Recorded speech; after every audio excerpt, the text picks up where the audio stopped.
All right, Max, what are we reviewing today? Reviewing. Good start. Not going to ever redo these because who has the time for that? To myself and anyone out here, this is Courage to Dream. Uh, it's a great one by Neal Shusterman and Andreas Martinez, the illustrator being the latter. What's this book about?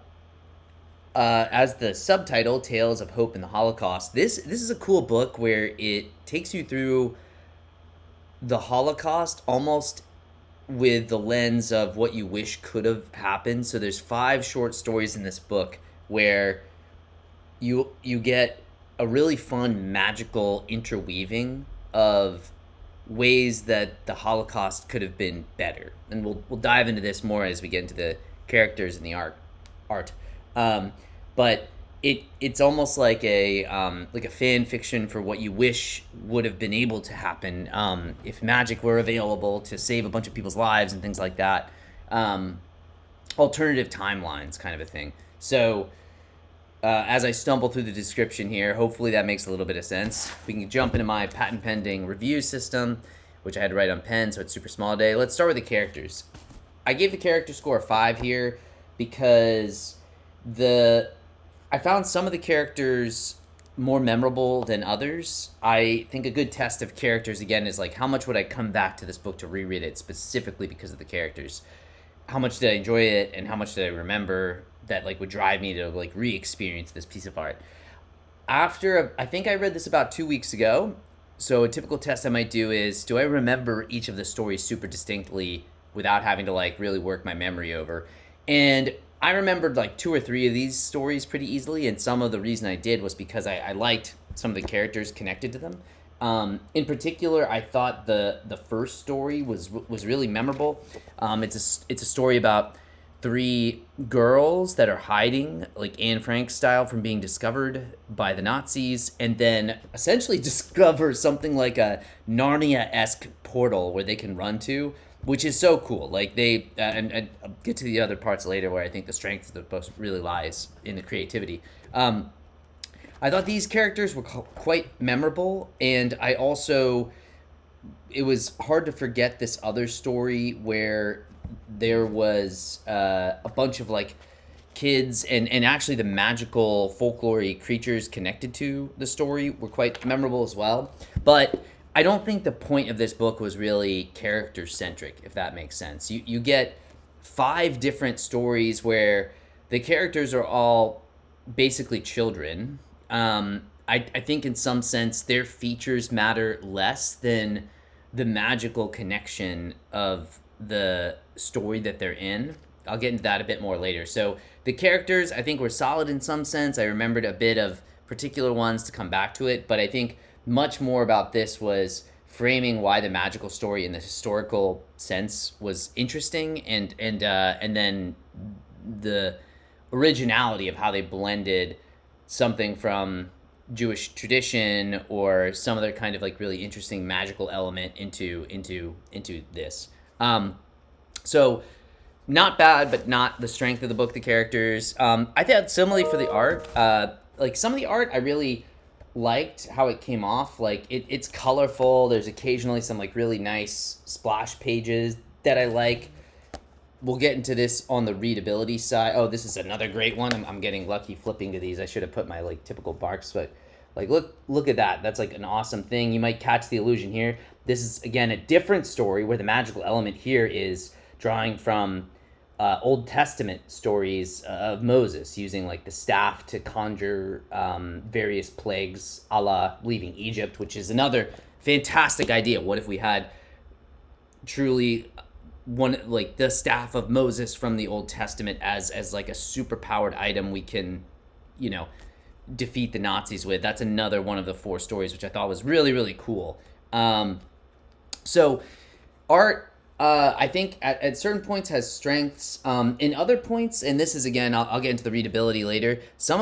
I think some of it can just look a little bit.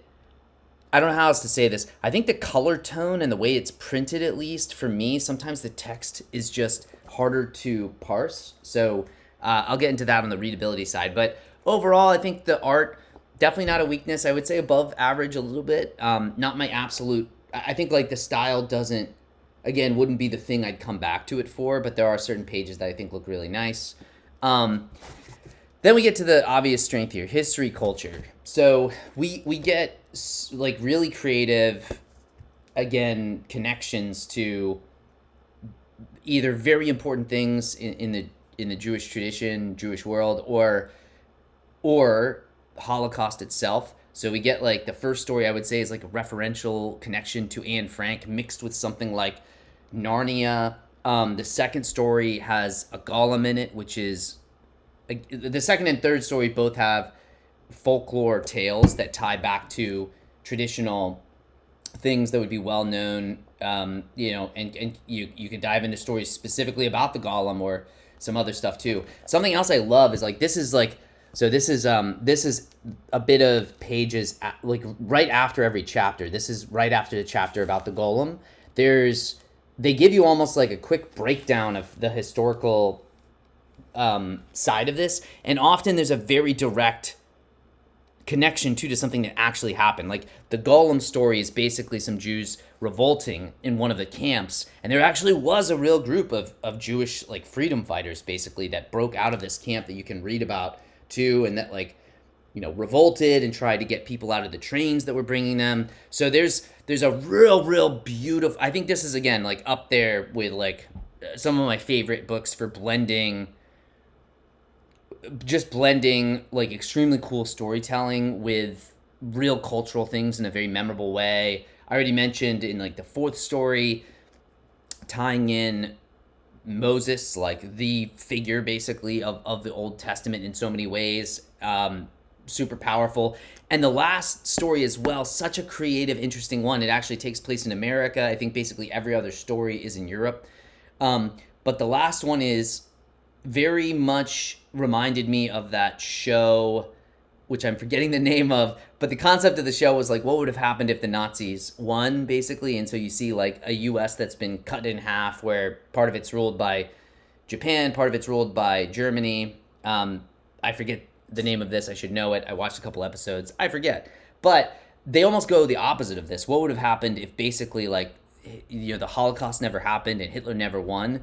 And it's so interesting because this girl ends up flip-flopping between both realities, and there ends up being this very sad, bittersweet thing where, because then, well, I don't want to ruin it, but it's a really cool way of showing various sides of nationalism and just really creative.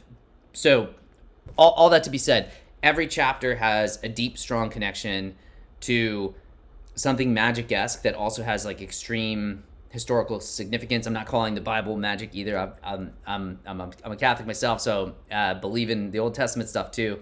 But so not trying to call them all magic, but it's like there's still like miraculous things that happen in the Bible. Every single story here has like a miraculous thing happening in it that has meaning, that also has a very clear connection to something historical connected to the World War II or the Holocaust, and then they give you some of these facts at the end of each chapter. So really strong on the history and culture section. I think this is like, I could debatably have given this a 10, but I go with these things impulsively, and I gave it a 9. So really good. About as good as I think you can do in these kinds of comics. Readability, I gave it a 5, which is pretty average. I didn't read this all in one night. Again, I think my biggest nitpick is like somehow the art palette and the text, I think, is maybe just a little bit too small and somehow like just a little bit harder to read, and there are certain parts which can get kind of wordy. This is subjective, right? Somebody could read this and say extremely easy to read, no problems at all. I flipped through the whole thing in a day. It's not an aggressively long book, like 250-ish pages. I think that's like close to probably also something like a industry standard for graphic novels of this type. So readable for sure, not a super short one. And again, I think maybe just, I like the art, but like maybe something about the color palette and stuff just made it a little harder to read it at times. Last thing, I think I've already made it pretty clear. I think the X factor of 8 here, very high, very deserved, just for the creative blending that I've basically been talking about. That's really the strength of this book. And I won't even tie this to a particular country because I know there's going to be a whole set of World War II books I'd like to review later, like Mouse, which I would say it's really more about a historical event and time period than any particular place. It was a global. It's the world, right? So if you're interested in learning about World War II stuff specifically connected to the Holocaust, this is a wonderful, wonderful book.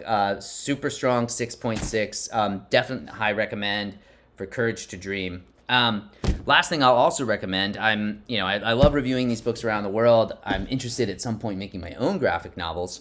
Before that, I've started experimenting and actually published my first children's book. So very different than the books I typically review, but this is But I Can't Go to Bed Yet, by me and illustrated by a great illustrator, Ednar, who did awesome work on this. It's a whimsical tale about the games kids play when going to sleep. So, give you a sense of the color and look at the book. It's hopefully a fun read. I've gotten great feedback from people that have got it on Amazon and my friends and family. And if you have kids in the 2 to 6-ish range or know somebody that they need a present, feel free to check this out. I'll put the link in the video. Always appreciate a like, a good review if you like it. But until next time, see you then.